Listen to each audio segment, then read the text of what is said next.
Senhoras e senhores, boa noite. Um abraço fraterno de todos aqueles que compõem a Associação Médico Espírita de Brasília. E a nossa gratidão, desde já, pela presença dos senhores aqui conosco, para que possamos aproveitar alguns minutos desta noite chuvosa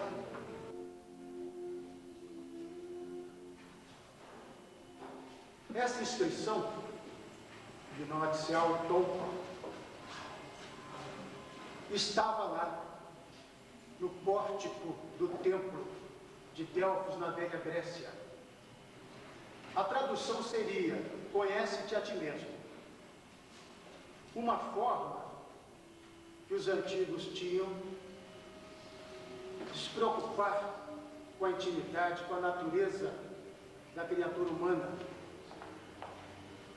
Todas as civilizações, todas as culturas, todas as filosofias sempre tiveram um interesse muito grande em desvendar os mistérios da alma humana. O progresso vai acontecendo, a técnica vai se sofisticando, e num determinado momento de progresso da nossa civilização, verificou-se um certo confronto entre a intelectualidade e o problema religioso.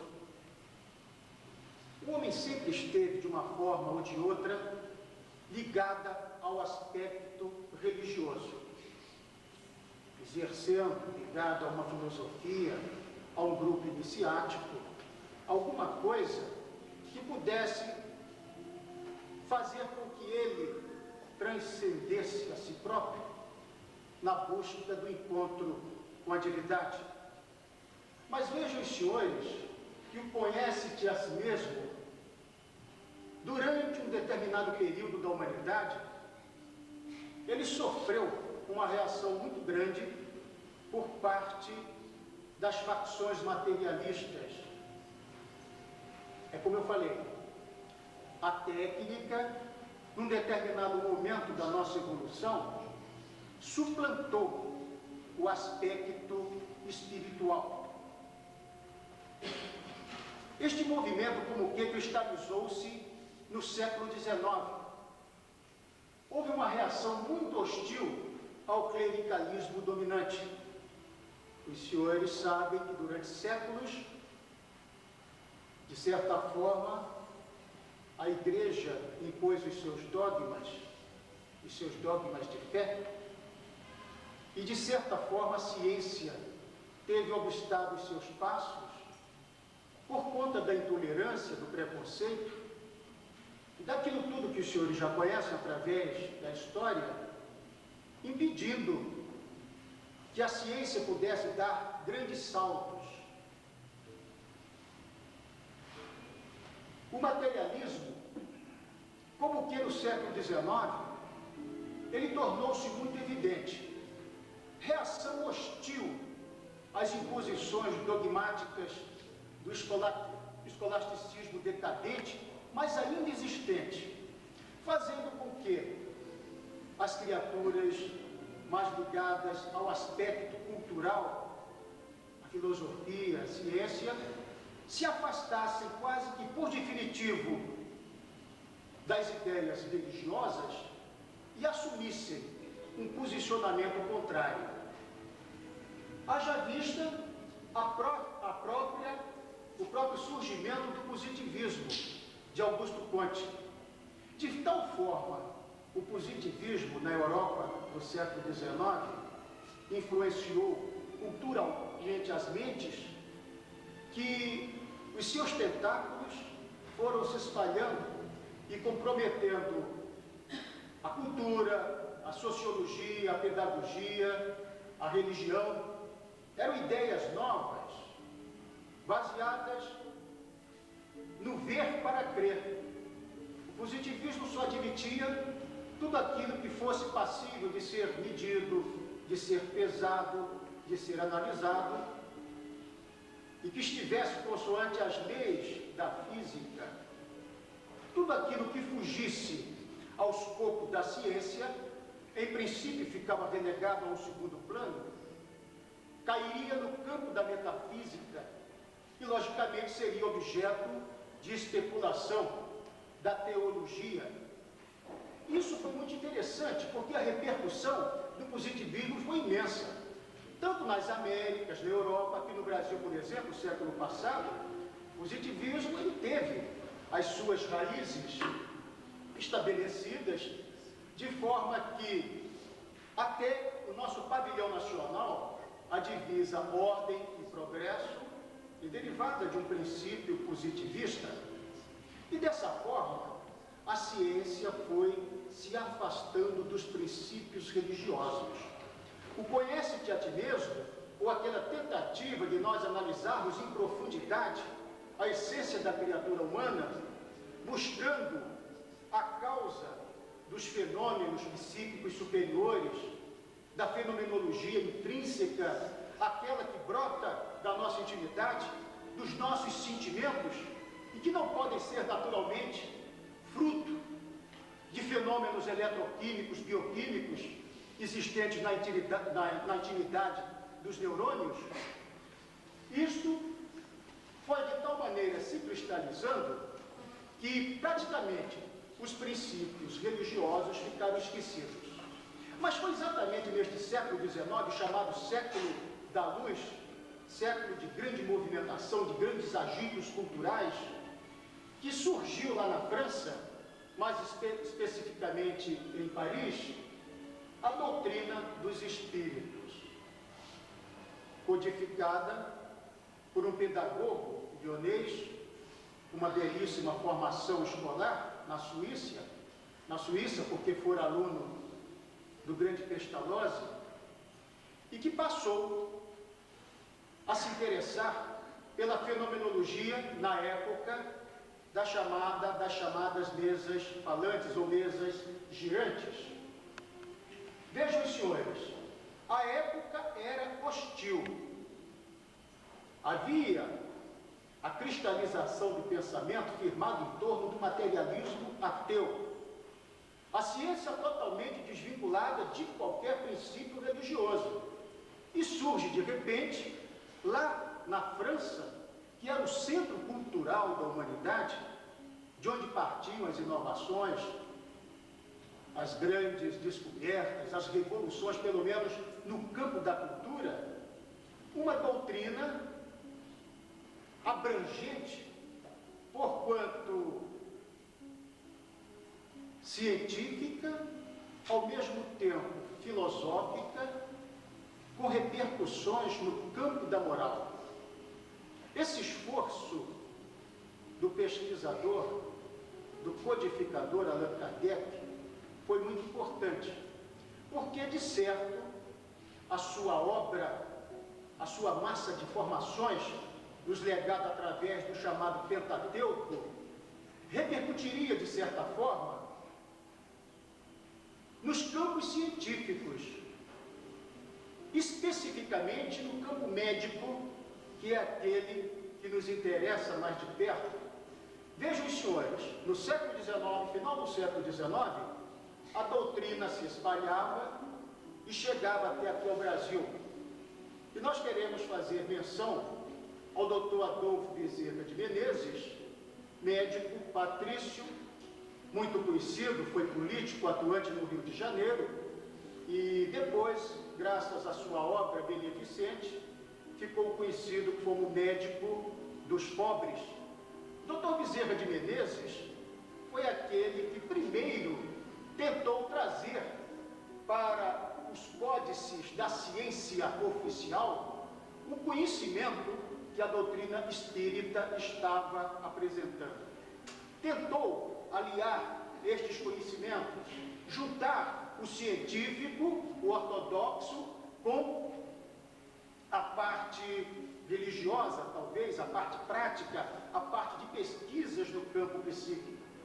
O Dr. Bezerra de Menezes foi o primeiro médico que nos falou a respeito da possibilidade de interferência de personalidades desencarnadas, de espíritos desencarnados, como agentes causadores de patologias espirituais. A Loucura sob Novo Prisma é um livro marcante, um pequeno tratado de medicina espiritual, com o qual o Dr. Bezerra de Menezes abriu praticamente o acesso a este estudo. Outros médicos aqui no Brasil se interessaram pela fenomenologia chamada mediúnica, pela fenomenologia psíquica. Os senhores sabem que o Dr. Inácio Ferreira, aqui de Uberaba, dirigiu um dos primeiros sanatórios espíritas aqui do Brasil, onde se tentava conciliar as duas medicinas, as duas práticas médicas, de tal forma que o aspecto espiritual pudesse ser pesquisado mais a fundo. O Espiritismo, de acordo com a definição do codificador, é a nova ciência que vem revelar aos homens, por provas irrecusáveis, a existência e a natureza do mundo espiritual e as suas relações com o mundo corporal. É doutrina científica com bases filosóficas e repercussão no campo da moral.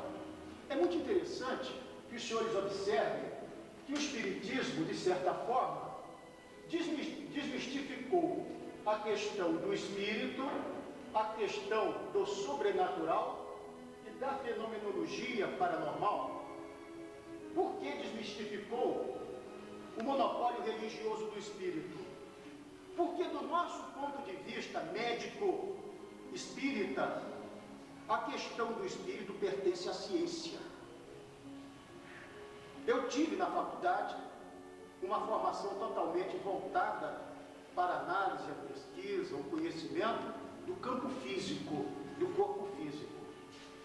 Como médico, oficialmente, eu tenho um conhecimento unilateral, muito restrito, daquilo que seria, na sua totalidade, a complexidade humana. O espírito, como elemento integrante desta complexidade,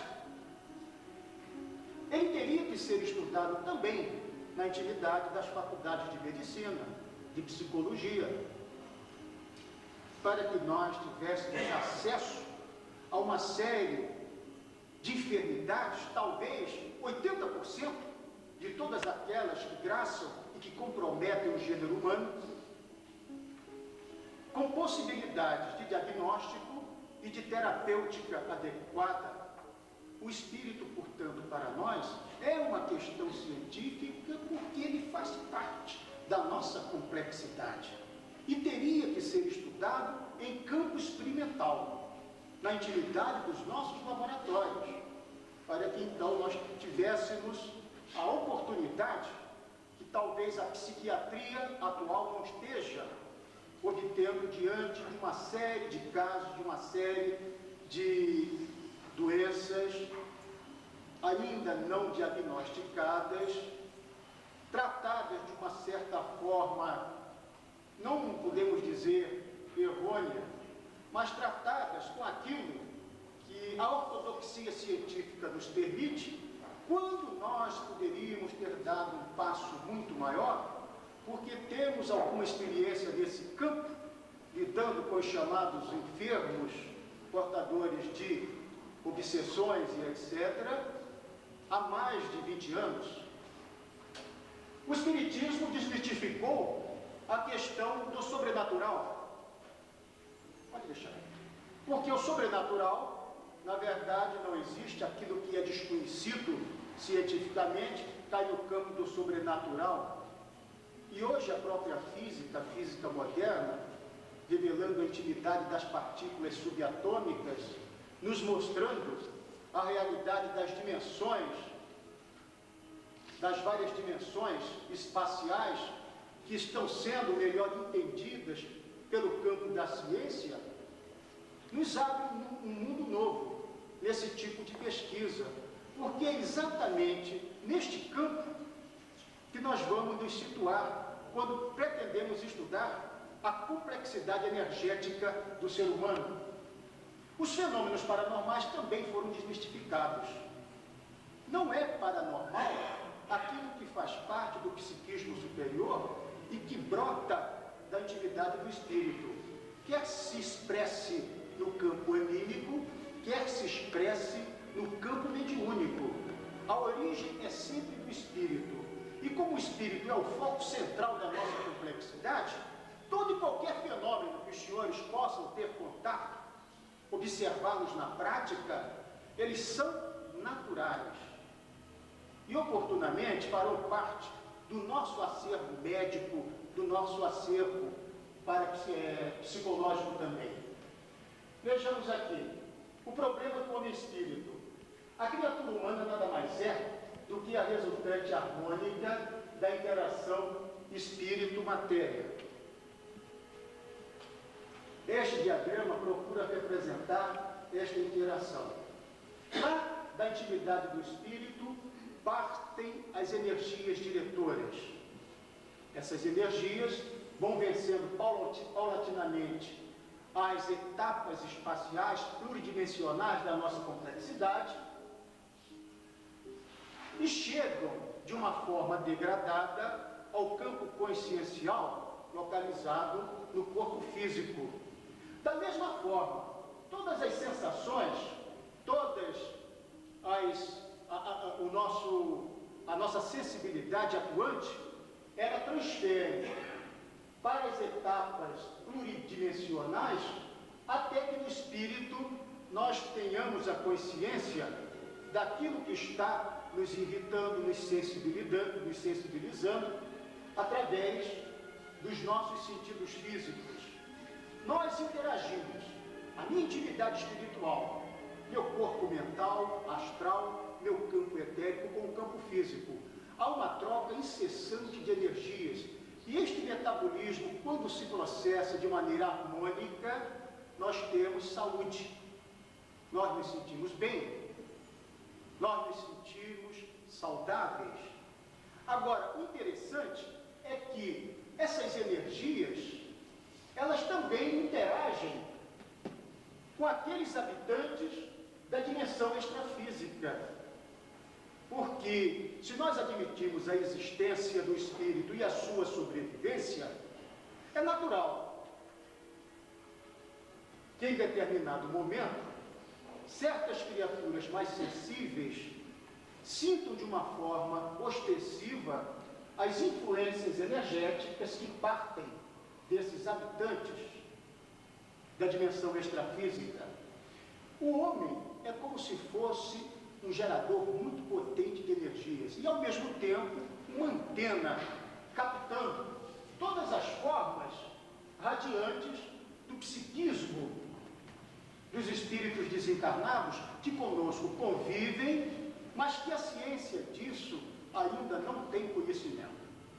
É exatamente neste detalhe, nestas trocas, nestas influenciações, que nós pretendemos agir, conversar, dialogar, mostrando aos companheiros que fazem parte do campo da saúde de uma maneira em geral, que nós podemos dar um mergulho muito mais profundo na busca de um entendimento de certas patologias, como teremos oportunidade de analisá-las aqui no decorrer das nossas palestras.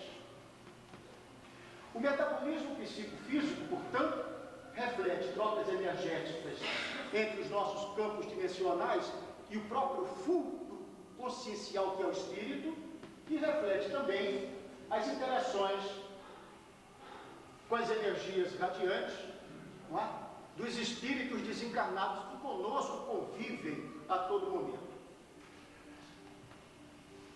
A constituição do homem está convenientemente aparelhada a lhe permitir um relacionamento com os que habitam o campo da energia livre do espírito. Isso é um outro detalhe muito interessante.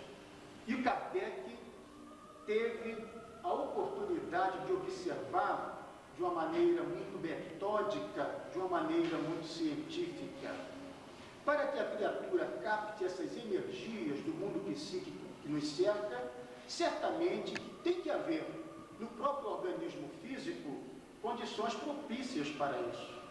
Hoje, nessa tentativa de se equacionar a questão, a fisiologia das emoções, os estudos mais profundos do psiquismo, laboratoriais no campo da neurofisiologia, nos mostram que áreas como a córtex cerebral, a substância branca subcortical, o diencéfalo, o tálamo, o hipotálamo, os núcleos da base, a substância reticular ascendente, eles têm uma participação muito ativa na gênese de toda a fenomenologia psíquica que caracteriza o ser humano, principalmente um órgão tido como vestigial e que é conhecido como corpo pineal.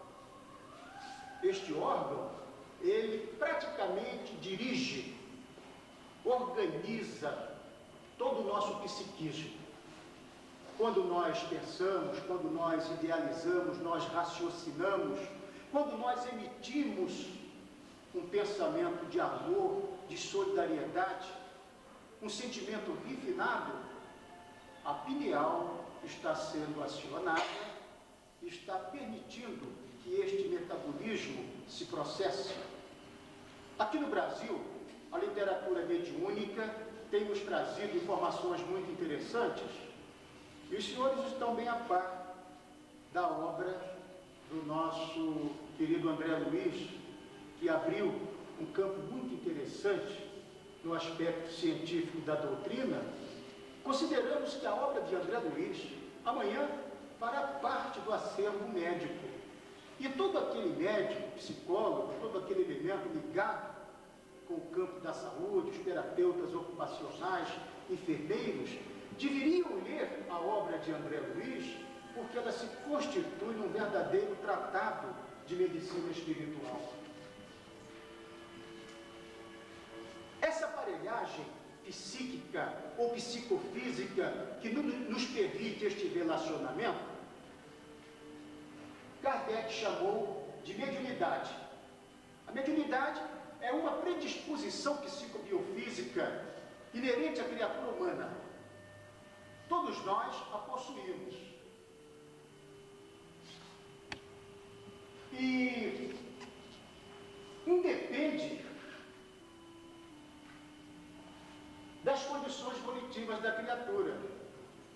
Às vezes nós estamos dialogando com um paciente supostamente portador de sintomas psíquicos e quando aventamos a possibilidade de um problema mediúnico, a criatura se assusta e diz: mas eu não quero ser médium, isso não me interessa.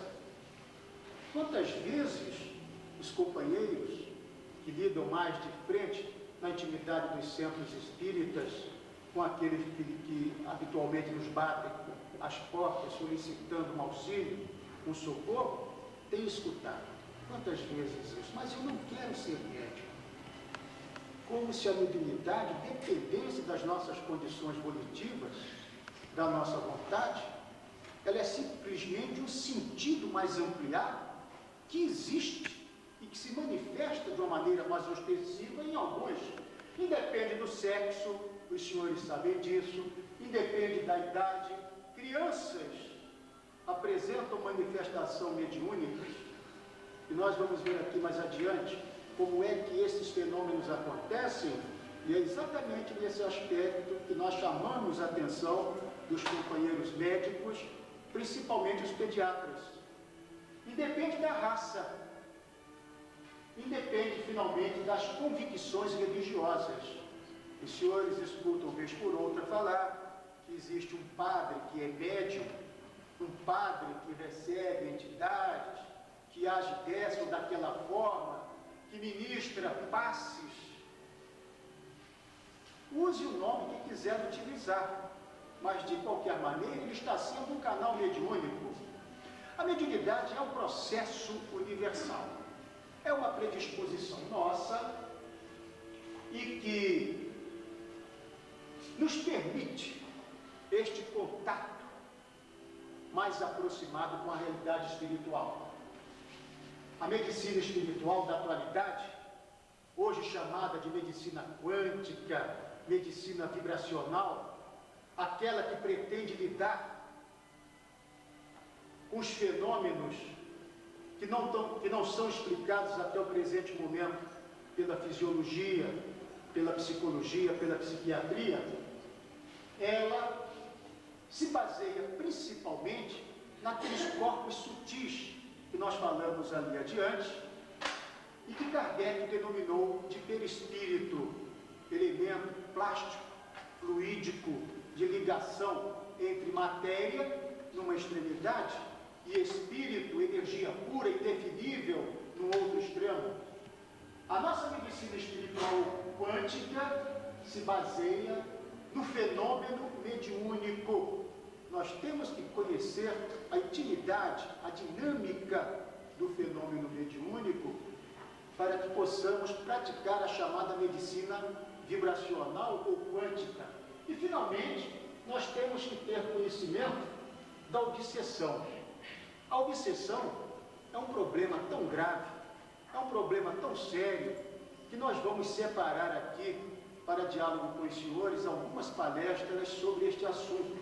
E vamos trazer uma série de observações modernas que nós colhemos lá no Hospital Espírita de Porto Alegre, quando tivemos a oportunidade de estagiar durante 6 anos na divisão de pesquisas psíquicas daquele hospital, que abrigava na época 700 pacientes psiquiátricos, com uma série de informações muito importantes que nós gostaríamos de transferir aos companheiros, principalmente aqueles que no dia a dia lidam com a fenomenologia obsessiva.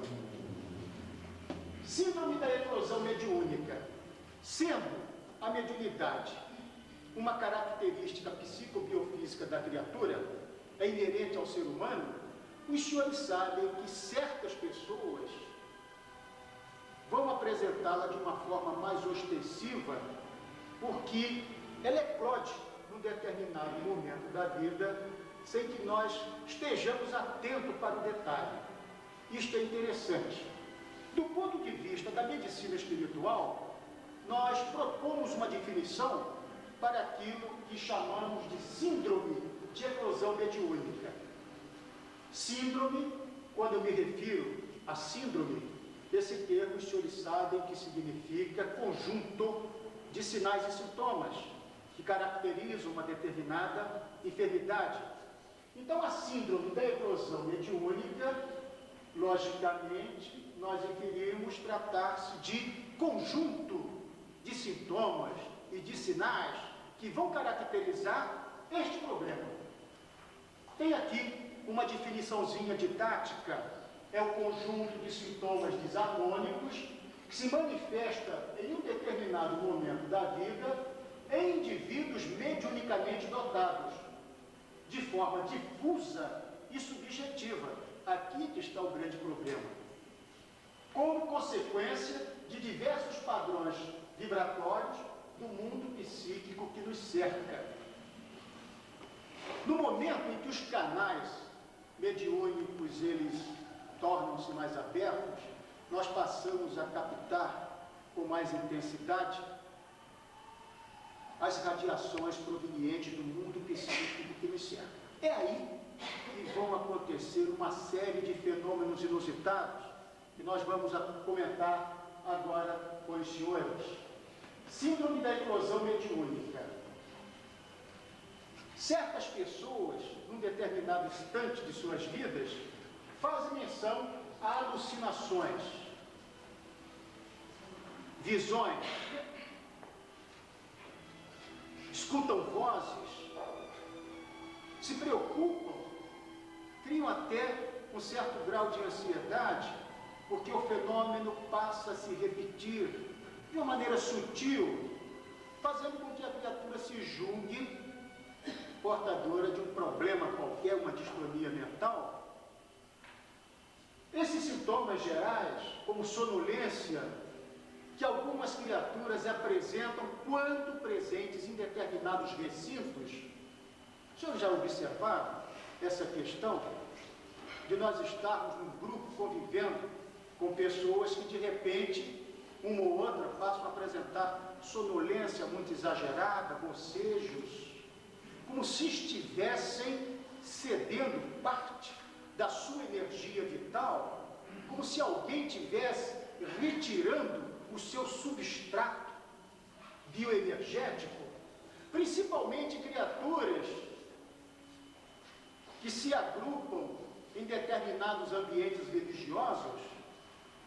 Prestem atenção para ideias fixas, ideias de cunho obsessivo, pensamentos que vêm com muita constância na nossa mente, de repente, e que nós não sabemos definir nem caracterizar o porquê. Mas são ideias que, a partir de determinado momento, vão se tornando repetitivas, a ponto de nos causar um certo incômodo e um certo cansaço. Prestem atenção para dormências. Nós chamaríamos no campo da medicina parestesias, certos fenômenos que não têm nada a ver com patologia física. Não vamos pensar que diante de um processo deste tipo, o indivíduo seja portador de Hansen. Aí é que entra a medicina espiritual numa tentativa de colaboração para um diagnóstico diferencial. Observe vertigens, lipotíneas, sensações de desmaio, sensações de que as coisas rodam ao nosso redor, sem que o indivíduo seja fumante, sem que a criatura seja portadora de distúrbio circulatório. Atentem principalmente para este sintoma aqui muito comum, os arrepios, o eriçar de pelos em determinados momentos, vão se acentuando e se tornando muito repetitivos. Como sintomas gerais também, nós deixamos aqui para o final os chamados fenômenos de efeitos físicos. Os senhores sabem que quando nós fazemos o estudo da mediunidade, nós a classificamos em mediunidade de efeitos físicos e de efeitos intelectuais.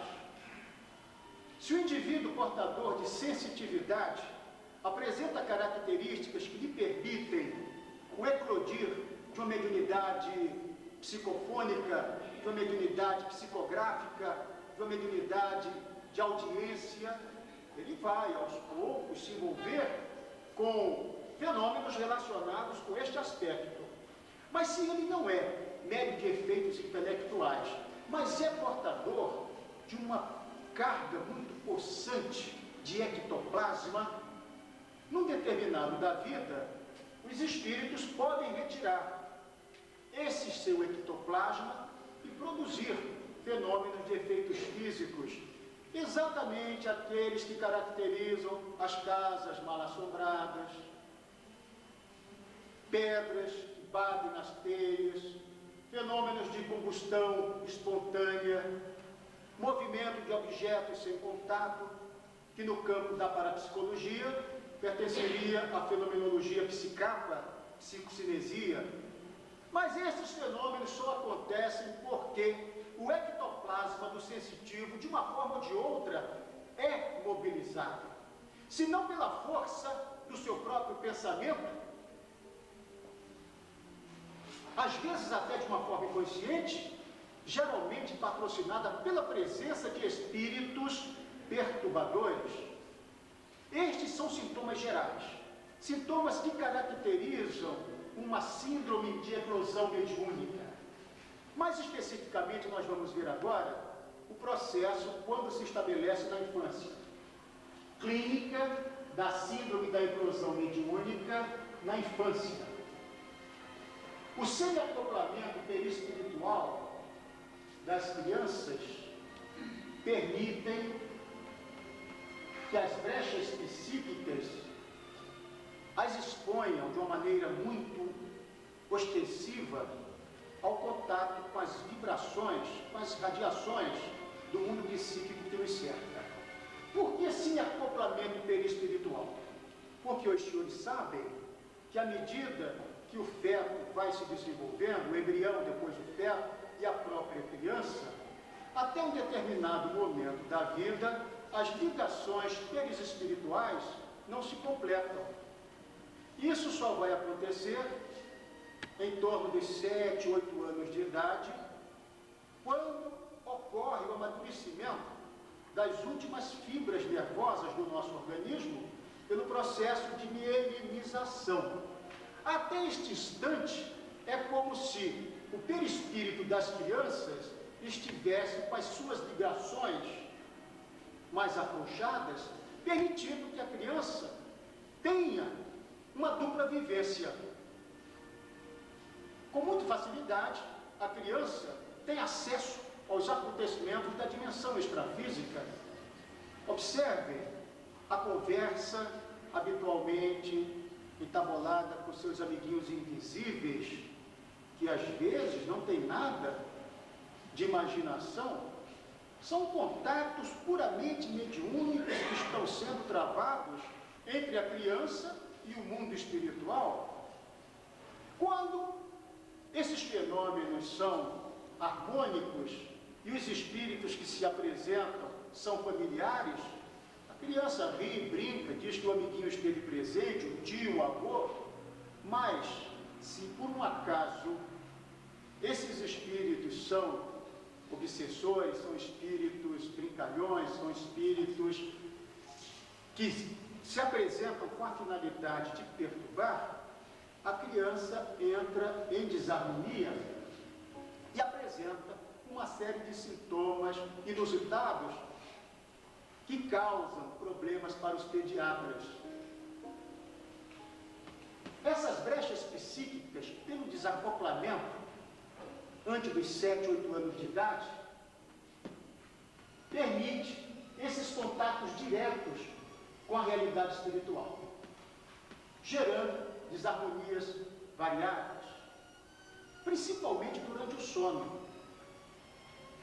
Crianças que apresentam terror noturno, sono perturbado, que acordam durante várias vezes à noite, chorando, assustadas, como se estivessem vendo alguma coisa, e que até fazem um relato para os pais, é um monstro, alguma coisa, e nós atribuímos a consequência de televisão, de filmes, de desenhos animados, de filmes de terror, etc., procurando uma explicação, porque sempre a gente procura a explicação mais fácil, mais plausível.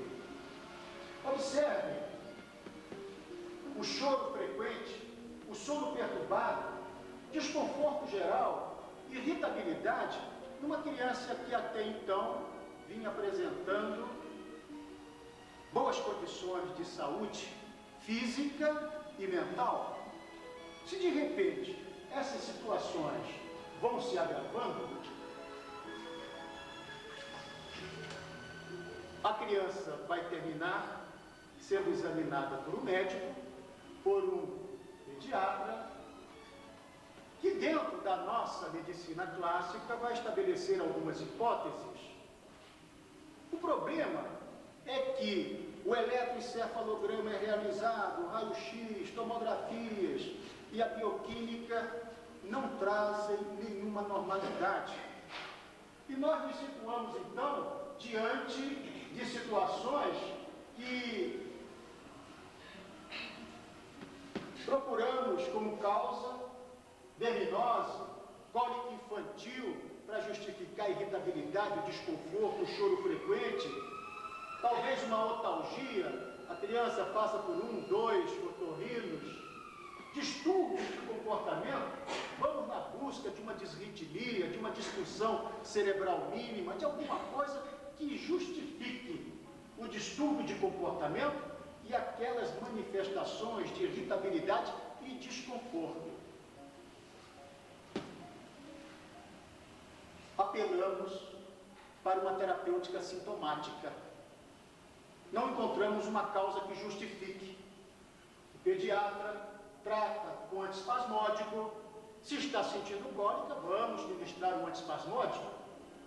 Um anti-inflamatório será um problema de otite, alguma coisa dessa natureza.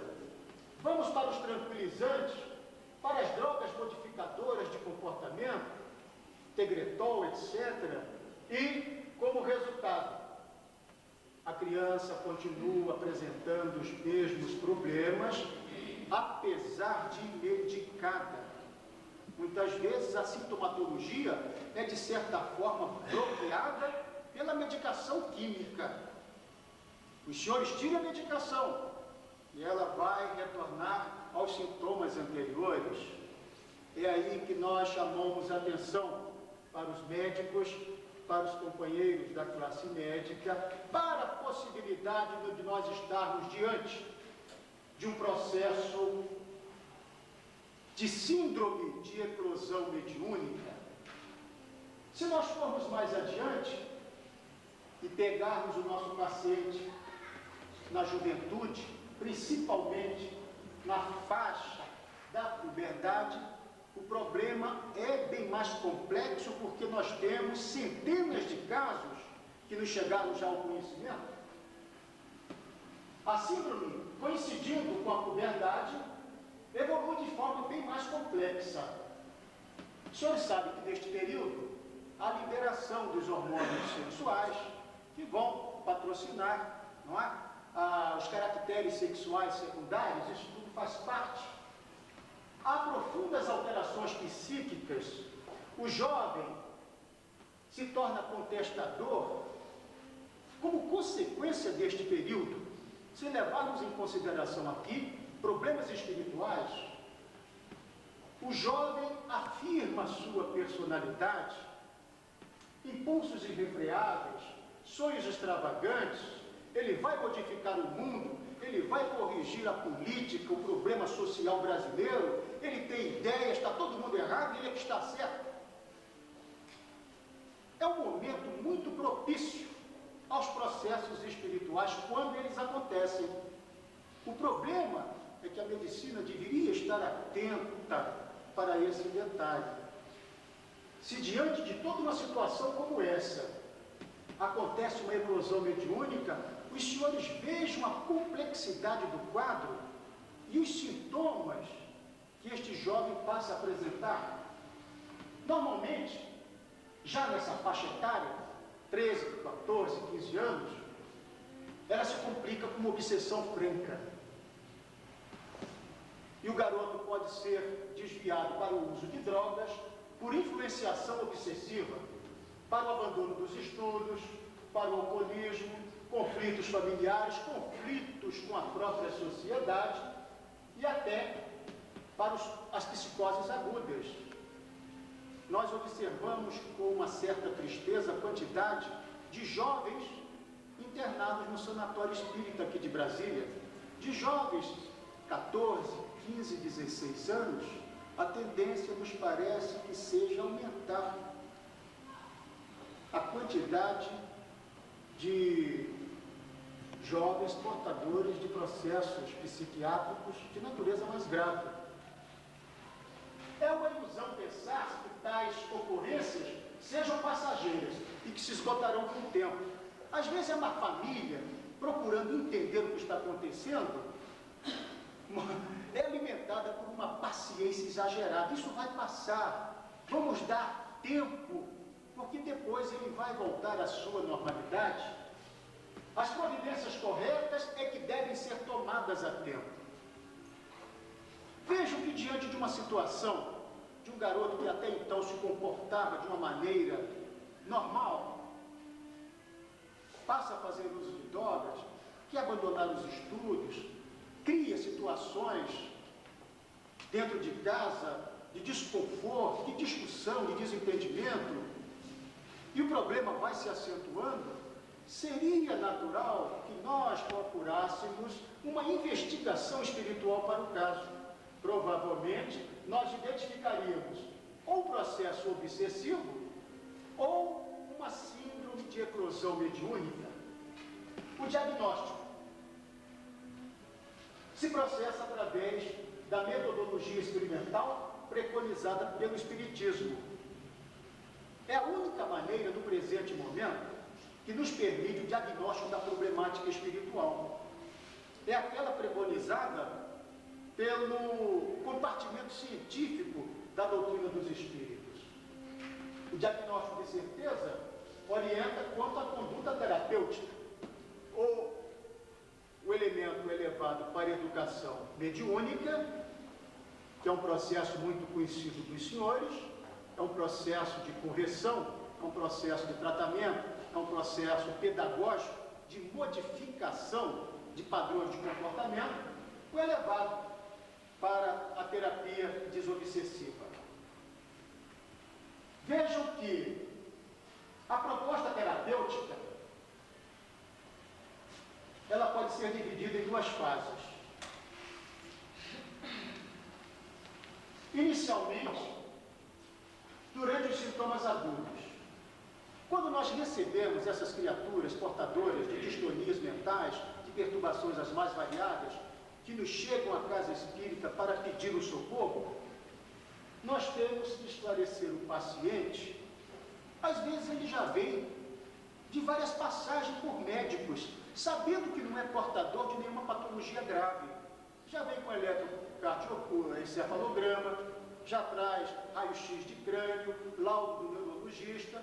Então ele vem para a casa espírita em busca do socorro, do lenitivo, que não está encontrando na nossa medicina oficial, na nossa medicina ortodoxa.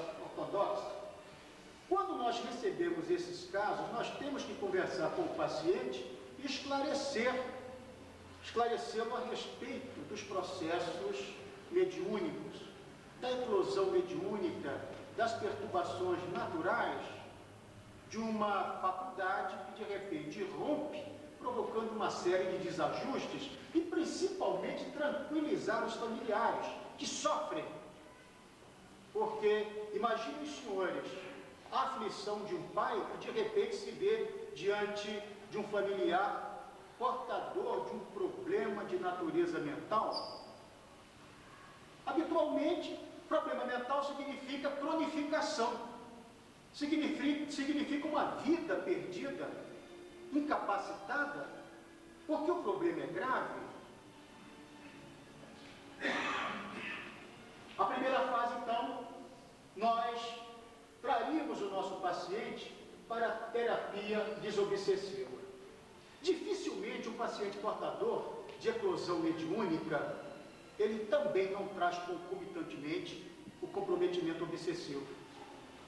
E quando nós fazemos as primeiras reuniões, nós notamos uma melhora muito acentuada, porque ele se sente aliviado daquela massa opressiva determinada pelas entidades perturbadoras. A terapia desobsessiva, ela é um conjunto de procedimentos, passos magnéticos, frequência às palestras, água energizada, ou magnetizada, ou fluidificada, como queiram, e elevação do padrão mental.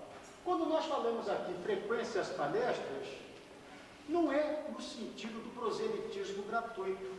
É porque, diante dessas situações, nós sabemos que se o paciente vem à palestra doutrinária na intimidade do centro espírita, ele vai ter muito mais facilidade de receber a sua água energizada e de ser beneficiado com o passe magnético, que é a terapia do futuro, que é uma transmissão de energias fluídicas, vitais, que é projetada de uma forma intensa e que vai regularizar todo o campo vibratório de um paciente em desarmonia.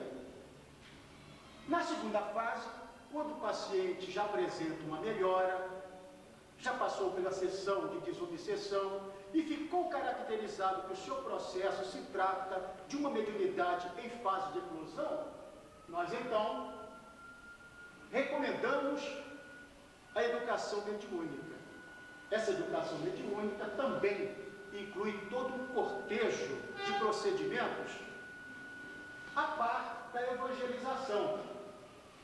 Essa evangelização pode parecer alguma coisa muito piegas, alguma alguma coisa assim muito relacionada com misticismo religioso, e há certas criaturas que não entendem quando o espírita fala em evangelização.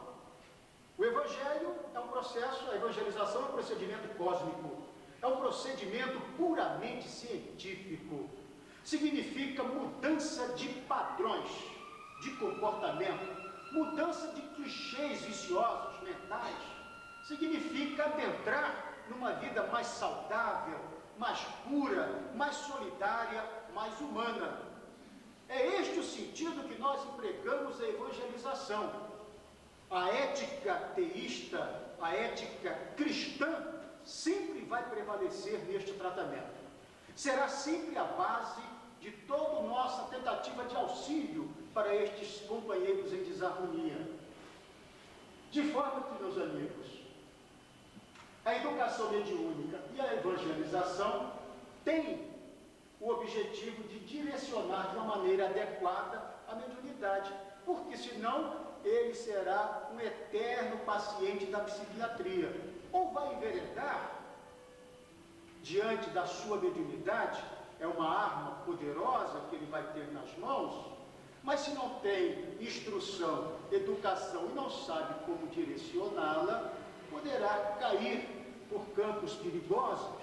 E os senhores sabem que a mediunidade, ela de certa forma, é mal utilizada no presente momento por criaturas inescrupulosas. A nossa educação mediúnica, junto com o processo de evangelização, tem esta finalidade: a assistência aos espíritos necessitados. O companheiro vai ter a oportunidade de, pela prática da mediunidade, iniciar um processo de doação. Ele vai travar um contato mais íntimo com o que nós chamamos de caridade. Talvez ele nunca tenha escutado falar que é caridade quando nós recebemos um espírito perturbado, sofredor, e o tratamos com carinho, o evangelizamos, conversamos e o encaminhamos para as nossas instâncias espirituais. E, finalmente, em bases cristãs, como recomenda a doutrina espírita. Muito bem. A síndrome da eclosão mediúnica, portanto, caríssimos irmãos, é um fenômeno muito mais frequente do que se pensa. Atentem especialmente para o problema das crianças com sono perturbado, para certos desvios, distúrbios de comportamento que ocorrem no período da puberdade. Se os sintomas são muito acentuados, não pensemos só em incluí-los dentro do campo da psiquiatria. Pode ser que por trás disso tudo uma mediunidade esteja despontando, complicada pelo fator obsessivo. No adulto, esses fenômenos cursam geralmente com o componente obsessivo de uma forma muito intensa. O que nós propomos, como membros da Associação Médico Espírita de Brasília, é nos unirmos às outras associações médicas espíritas que estão surgindo no nosso país e tentarmos, através desses diálogos, dessas informações, modificar o pensamento da ciência oficial. Há uma verdadeira ditadura do materialismo que nos é imposta. E eu, como médico, sou obrigado a aceitá-la, porque a minha medicina é materialista. É chegado o momento em que nós vamos nos comportarmos de uma maneira muito pequenina. Eu estou querendo fazer uma comparação com os ideais de Bezerra de Menezes. O ideal que Bezerra alimentou, o seu anseio de trazer para os acervos do campo médico toda essa massa de informações muito bonitas que a doutrina espírita tem para nos oferecer. Agradeço a atenção dos senhores e durante 5 minutos eu me disponho aqui a responder alguma dúvida ou alguma pergunta.